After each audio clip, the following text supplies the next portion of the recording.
I wasn't on the committee. I was asked to come. My question, my point I'm making is, we should have started with education, education, education. That was number one. We didn't have that. And we still don't have it.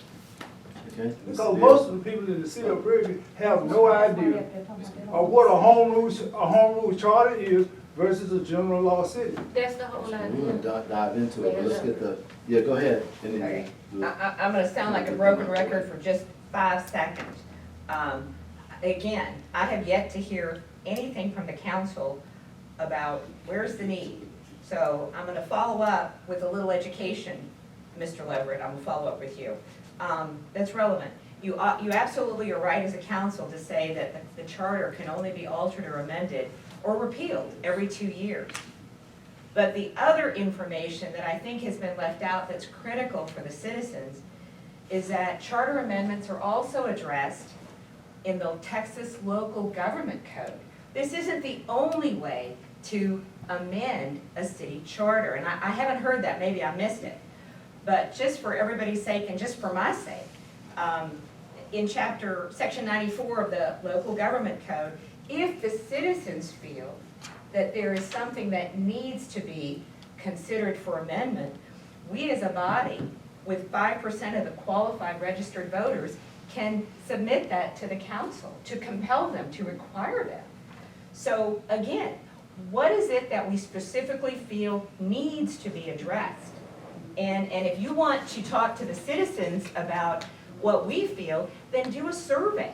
Then do something practical. There are people here who are incredibly educated. That's a science-based way, not perfect, but it's a science-based way to tell you and to tell each other what is it that we need to address in the charter. And again, I think the committee that was working on the zip code issue, you know, they did surveys, they held public meetings. That was a wonderful process. So I have yet to hear anything from the council about the real process of working through all this, if there is a need. So once again, this is the very first meeting. The purpose of this meeting is to have citizen input on the process and how we move forward. That's why we're trying to set subsequent meetings so the citizens can provide the input of how we go forward. If you say that survey, then that's something that's a reason why we're having this meeting, so we can figure out how we move forward. At the end of the process, if we decide that there's not a need to make any amendments, then we won't make any amendments. But in order to come to that conclusion, we have to have a meeting and a discussion. So, I mean, we haven't had an opportunity to actually begin talking about the actual charter, but that would be why we haven't been able to answer any specific questions.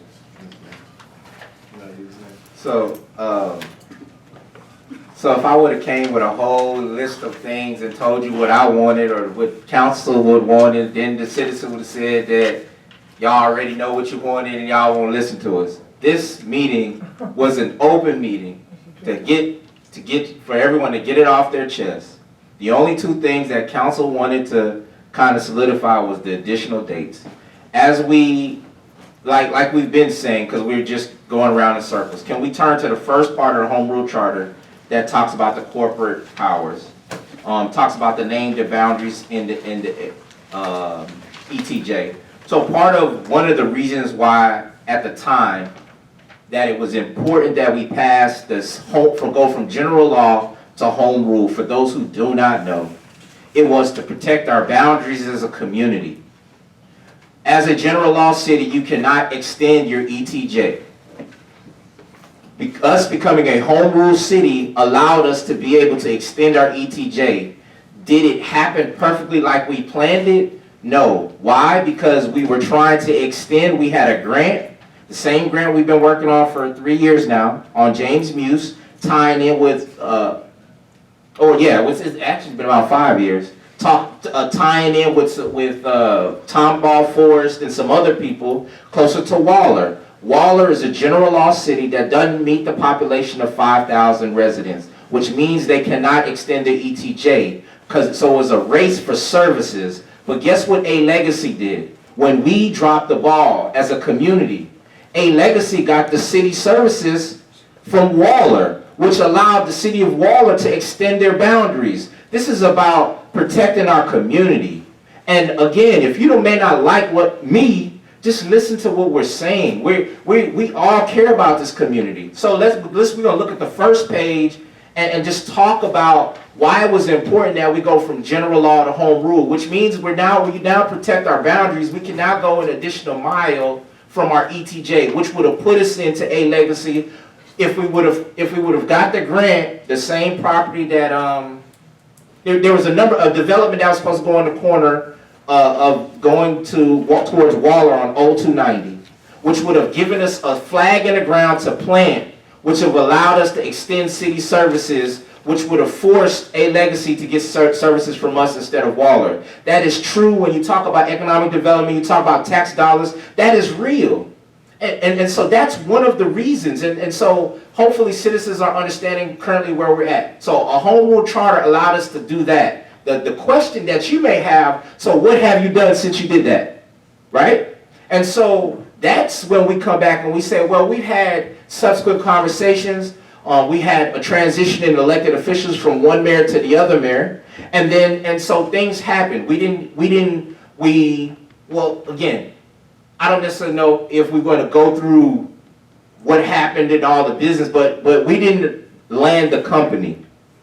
But we still have a grant that is moving to try to extend services on James Muse Parkway. Is that correct, Mr. Mayor? Yes. All right. So this is part of it, and it's still ongoing. So if we talk about on the first page, did anybody have any questions or I'm gonna concerns? have a question. Does it have to do with the first page? Well, whether it Yes, does or ma'am. not, I'm gonna ask it. First of all, I don't understand what a ETJ, ETJ. if you keep saying that, I have no clue what that is. I'm not the only one, I don't either. Well, that's what I'm saying, you're going on and on, and you're using terms that we don't understand. So I need to get that clear, to make sense. It's your extraterritorial jurisdiction, so it's the areas between the two cities, cities that don't belong to anybody but the county. So it's Okay. unincorporated parts of the property, so. Extraterritorial. Jurisdiction. Jurisdiction. Territorial jurisdiction. Land that Yes, sir. doesn't belong to the city. So that property between, where the city of Sheriff Prairie, station. where the city of Prairie, you sign this, where it says you enter the city of Prairie. So from that point to the place where A Legacy is, at one point, it was from that sign all the way to, like, I guess right before you get to the light in Waller, maybe a half a mile further down. But all of that was unincorporated. And so once Waller provided services to A Legacy, they were able to expand their ETJ to A Legacy.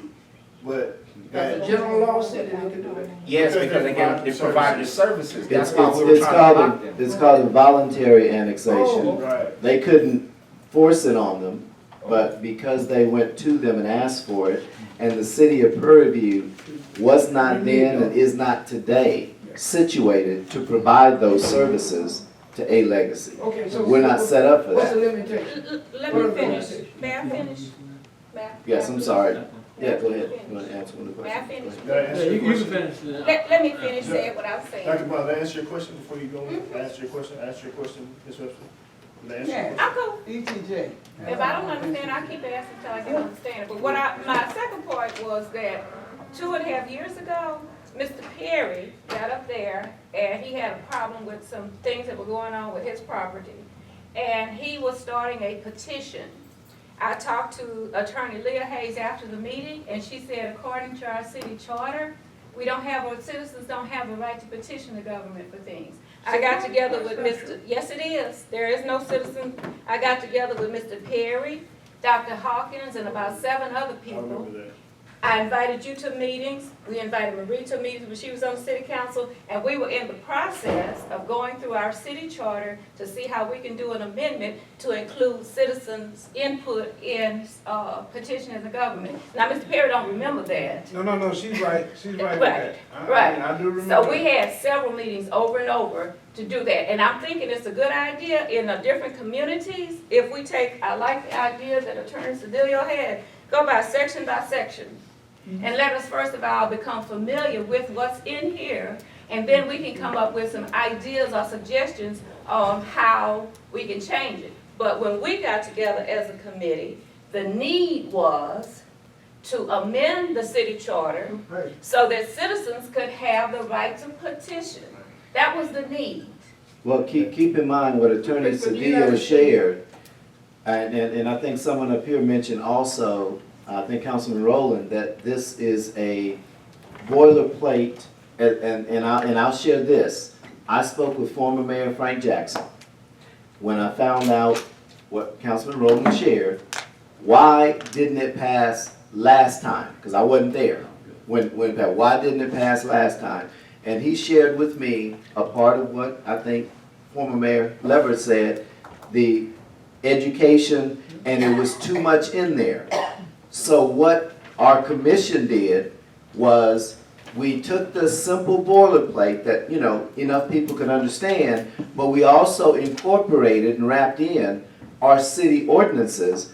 But what people have to understand, as Attorney Cedillo shared, it's much more to it than this, and our ordinances. You got state government codes and all sorts of things, and some things only regulate home rules versus general law. So understanding it is difficult enough for folks who've been elected and try to work it and stuff.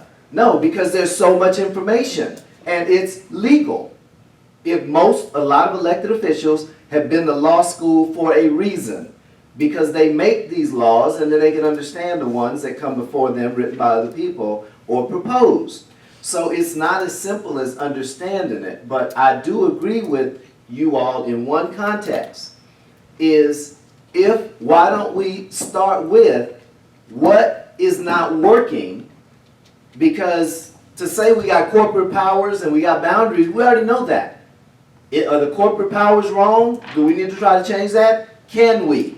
Per the Texas Government Code. Well, that's why we You need know- a law. Yeah, great point, Mr. Mayor, but I know that, a couple weeks ago, Councilmember Randall, you was trying to get with the attorney, right, to talk about, these specifics, am I right or wrong? About ETJ. Yeah. but The law has since changed. Yeah, that's, ETJ. and so we should be abreast with those laws changing as to how it affect us. We're trying to extend the, We can't. He told us, but It's basically, difficult now. the laws changed where Yeah.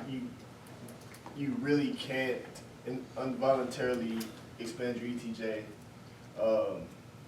So now, Now you're stuck. you can't, so there was a point where you could, with your powers and home rule, where you could just expand your ETJ without,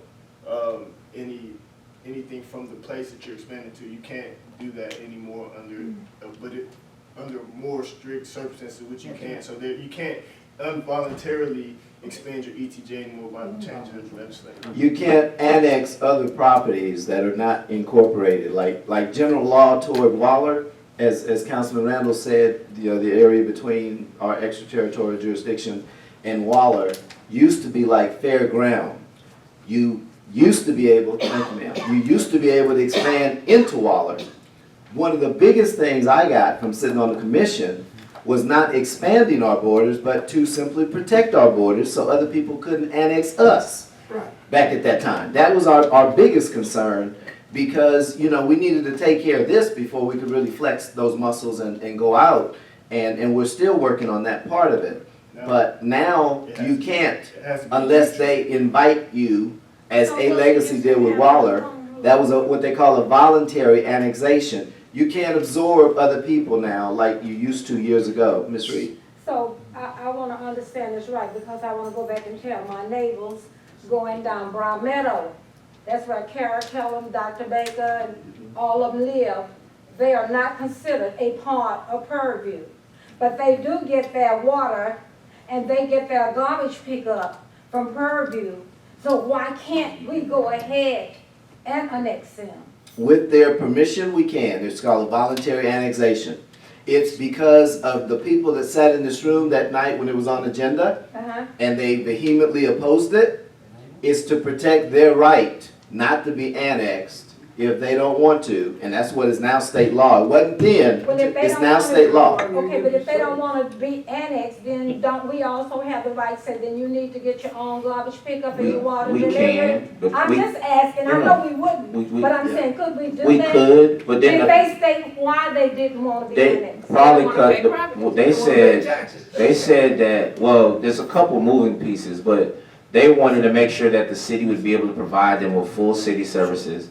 I don't know how many people are over there, but they would have to come off a septic tank They need sewage. and they would have to do sewage. Right now, that would require, if we brought them in, that required the city to say, okay, we have $500,000 to put in to run sewer and lines and stuff like that. So it has to be planned out. These things take a conversation over a couple years period to start planning, and so, but we'd want those people in that neighborhood to come over and talk to us, and so we can try to set that up, but I didn't want to cut off. No. But I wanted to go, So- I think Mrs. Yeah. Walker. That Councilman answers my Wallace. question, thank you. So first of all, I want to say first, I truly appreciate this conversation because of all the inputs that have been given from, there's a multitude about education, about what is the process of the charter, like how do we engage with the citizens more so they know what's going on. I think a lot of the issues that reside in this meeting in terms of the argumentation is because there wasn't a clear outline why we here, you know, so people can be preparation, because it's all about the preparation, not only just about the council, but also about the citizens, about the mayor, about everybody coming into the room. So I think it's responsible for us to acknowledge the mistake is that we didn't give y'all a chance to prepare enough, and we didn't give, we weren't specific enough in the things that we were saying, because if this was a meeting where we just want y'all to get input, we should have said that so we can have our minds ready, so y'all can get the input. So for me, this is a suggestion that I'm giving, because this is a dialogue, communication. This is all respect, and I think that we shouldn't be more answering questions, but we should asking y'all questions, so that we can have the back and forth. So tell me if y'all think this is a good suggestion. That's the way you get input. Yeah, so do you think that we should still set our subsequent dates, but outline exactly what we want, like on this, let's say we have one on the next council meeting, okay, we're gonna talk about the process of this city charter, so y'all can put your inputs and say, okay, you know what, we think a Monday one is good, a weekend one is good, okay, so let's do survey, let's put out a survey saying that, you know, what's your education, and then whenever we talk about the different pages, 'cause I think it's a good idea that we break down, you know, pages each meeting, but we also have to educate before we break down those pages, because if people don't know what they're talking about, you're kind of at the whim of who knows and who doesn't know. So if we start the meeting and say, okay, we're gonna have a quick workshop, 30, 45 minutes, we're gonna talk exactly what's about it, so you can ask any questions and comments about it, and then you can ask your subsequent questions from it. Then all of a sudden we can have a good dialogue, because honestly, I don't think anyone has ill intentions in this room, and no one wants to clearly like talk over people and whatnot. I think because there's a lack of preparation on all sides, this is what we come to. So that's why I say, can we suggest that we, you know, after everyone says like their last piece of words or any more extra input, or we pick those dates, and then we get with, you know, Councilman Rowland, and I appreciate you setting up this meeting, so that we can write down something, so that whether we put it on the city doors or put out a robocall, this meeting is this about this, and this. So when y'all come, y'all have everything prepared, and that these meetings can be efficient. 'Cause I think we all don't want the long meetings, and that we just want efficient meetings. Right. So, I'm sorry, I'm gonna piggyback off him. So I think Councilman Wallace just made a very valid point, because if you look at the recommendation made by Attorney Cedillo, and the recommendation by Dr. Brown, and I believe this was Councilman Rowland's intention of what to do. It just, as Councilman Wallace said, it wasn't communicated to where, if you look at how the charter's broken up, going forward, we say at today's meeting, we're gonna discuss Article 1 through 3 of the Home Rule Charter, and then receive any recommendations from there. And then you break it up over the next, you know, however many meetings until we get it done. If we need to come back and revisit things, we can do it that way. And I think, I think we spent so much of the earlier time being, you know, caught up in the committee aspect of it, but I think it's important to realize that even if it's us facilitating the meeting, or a quote-unquote committee facilitate a meeting, the majority of the people's input is gonna be the same. So, I mean, we're allowing, our job is just to facilitate. You know, the reality is, y'all are going to make the decisions and y'all are gonna make the recommendations. Of course, we have to make the vote, but our job is to facilitate. We don't want y'all to think we're trying to control or anything, but we know that when we call a meeting that we're going to be here most of the time. So that's why we're here. And that's So Mr. Dale's Yeah, next. yeah, yeah. And so after y'all give y'all input. I have a question. Yeah, no, I'm letting y'all go. I'm saying after y'all make y'all suggestions, and I'm saying this respectfully, can Councilman Rowland do what you were doing at the beginning, which is help set the subsequent dates, so then we can move forward from there. Right. Okay. No Mr. question. Dale.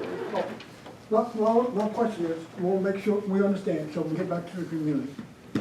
You can ask for inputs from the citizens. Is that what you said, Councilman Water? Yes, sir. Okay. Or about, do it for the next meeting or whatever.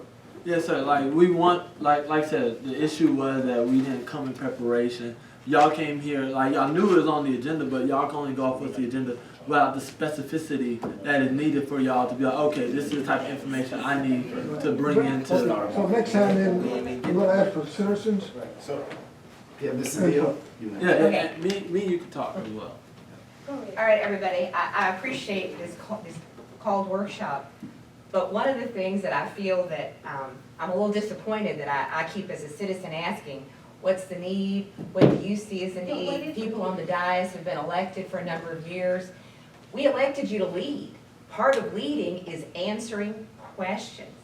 And surely in your time on the city council for the city of Prairie View, surely either you have some items that you're concerned with or not. And I'm gonna ask it again, kindly lead. This isn't about you taking control. I as a citizen wanna know, do you specifically have any concerns? And I ask that to every person on the dais, and I think we're all waiting for some answers. Well, let me give you mine first, and then maybe you should hear from each one of us, because it's a very valid question. Because of the manner in which we incorporated the city ordinances, I understand the charter itself is somewhat thin from all-encompassing operating a city of any size, including Prairie View. And the way it's been managed thus far is, as we run into something, as you say, that's a particular challenge that's not covered in the charter, we've been amending the ordinances. We've been updating a lot of ordinances to fit, whether it's expansion or something new that we ran into, or something that wasn't working quite well, or something that was simply outdated. And that's how we've been addressing them thus far. So in my mind, we're okay from that aspect, because as we ran into them, the city attorneys have been assisting us with fixing what we ran into just to make it work better. But I think again, in response to your question, let me let each of the council go ahead, Rand.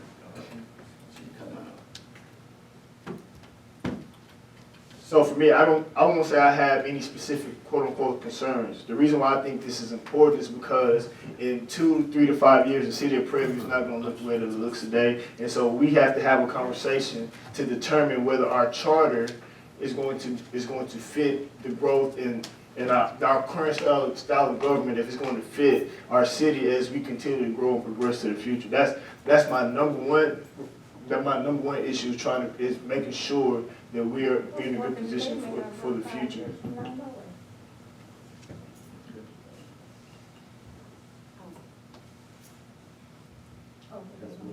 Yeah, they just asked all of us the same question, Mr. Dale's question. The need. The need for the city charter is just like reviewing anything.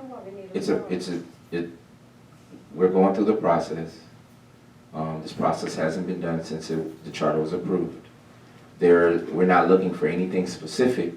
That's why the goal was for you to be provided with all the documents, so we can go page by page and take input. So again, this charter is not new. This charter was mailed to all the citizens who've come up here for over 4 years. some of the citizens had amendments or things you wanted to add, this process is that time or not that time. I'm simply, yes, my name is on as far as the agenda item, but you needed additional council member who thought that this item for us to have the conversation again. A city councilman cannot have a conversation with two or more without having a meeting, and that's why this is a workshop. So again, we talking about education. I hope y'all are listening to what we're saying. I know some of y'all came up here for something different, but city council can only have a conversation if we have a meeting or a workshop, and this is a workshop meeting that is open to the public, and we wanted public input. This is the beginning of many, but that's what this was. So sorry it didn't have, again, if we would have came in with an agenda, typeset, everybody would have said, oh, y'all have an agenda, y'all have this, y'all have this. So either way, but I take, as a leader, I take that. And so that was my 2 cents, and so I'm ready to pass it on. Okay, Councilman Jones? I feel like we have to meet just for educational purpose, to be able to talk about things and be able to have like a game plan, a map. As you guys have stated, all good leaders lead with a sense of direction. And so I kind of agree, but I kind of somewhat disagree, because at the end of the day, the way that the item is listed, it leaves it broad. So if we was all on the same page with today, we're going into the meeting to address dates, to see if the people would like to hear a special election or have a general election, like with more specifics. I think we could have possibly moved and went into a direction, because when we go into specifics, now I do kind of agree sometimes it's like we came in here with a set motive rather than it being broad and allowing the room to shape the argument. But I guess we'll try it the way that was suggested and see where we go with that. Councilman Wallace?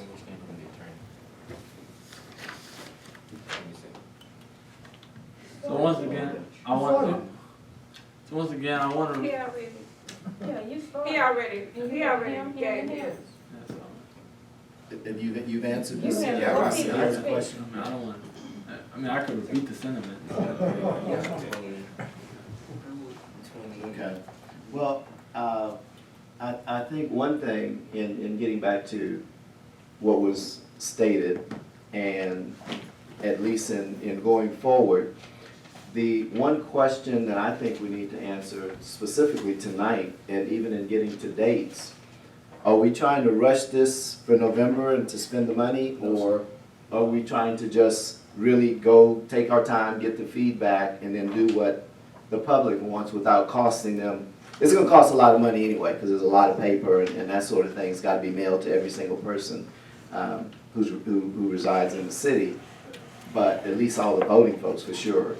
But the, are we looking at, so we can set the dates, are we looking at November, or are we looking at May and taking a look and seeing if the people even want anything, which has been asked here? Go ahead. My thought and the way I would look at it going forward is we're not looking to plan an election, we're looking to review the charter, and that and the completion of reviewing the charter, if there's a need for the election, I think we could do that. We could have a town hall at the beginning of every council meeting until the charter is complete.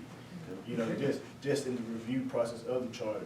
And so I think we go for it in that aspect of it, and then once we have reviewed the charter, then if the need has been raised that we need to make amendments, then we start looking to plan the actual election. But I think if we meet on a part of the charter every, or one meeting a month, whatever, however we want to do it prior to city council, we'll be through the charter by December. And we could, if we want to proceed with the May election, we could do that. But if not, you know. So what will be our next date, getting back to Councilman Rowland, what are we looking at from a date standpoint? July 22nd and That's the next council meeting, right? July 22nd at 5 p.m. and then August 10th. And we'll discuss Articles 1 through 3 at that meeting. So we're specific. So the reason why I don't want to put article specific, the terminology that that came from the attorney was what is before us. Everybody who comes to the next meeting may not want to talk about, again, it was broad, You see that it can't be broad. It can't be. no, I'm saying, So if somebody comes and wants to It can't talk be about broad. somebody else, something else. It can't be. We can't work that way. It just literally can't be. So you gotta take the suggestion and roll with it. It gotta be like that. It can't be broad. If somebody has a May I specific ask a part of the question, charter. please? Yes, ma'am, one second. If somebody has a specific part of the charter that they want to discuss, then they have to come when we're talking about that part of the charter. That's just how it has to be. Then you. May I ask a question, please? Please, Okay, ma'am. someone's in the back had their hand up and hadn't spoken, been waiting on. Ms. Reed. We'll come back to you. I'm trying to think of how I want to say this. According to this, and as far as I've been knowing, I've been here a long time, so we do have a city charter. I am under the impression that if it ain't broke, don't fix it. I think that when we come to the meeting, we're supposed to know specifically what it, we don't need to just go one by one like we're in first grade and kindergarten to the bottom, that's too long. I agree. I think it ought to be something specific in here that we need to discuss. We're not here to change everything in the charter to make, we ought to all understand we're supposed to be intelligent and got degrees. And even if you don't have one, you got a high school education. I think we ought to discuss what is it specifically that we need to make a change on. Am I wrong? If people, it need to be something specific we're changing, not just to go through everything because we got a charter and haven't been back through it. The charter is working. But if it's something in there that is not working, that's what you, when you come back, like you said, number, whatever it is or whatever, let's do that. But not go through the whole thing from the bottom to the back. It's not necessary.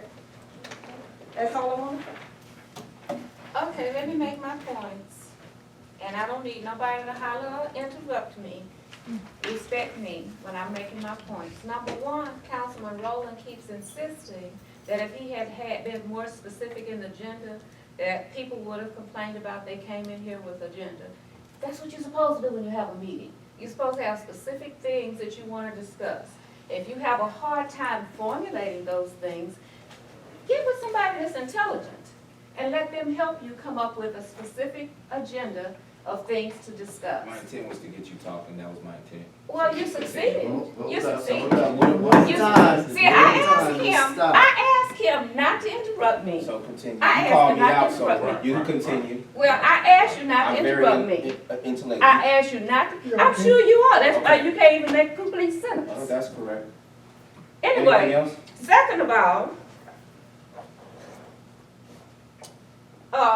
Councilman Randall said that, and he specifically said it, he said at the end of it all, the council has to vote on it. And that's the problem, because the council, being the charter review committee, can write out any type of amendment wording that you want to, and then you vote it. And I think it's an extreme conflict of interest, because the majority of the city charter has to do with roles and responsibilities of city council and the mayor. And I don't think it's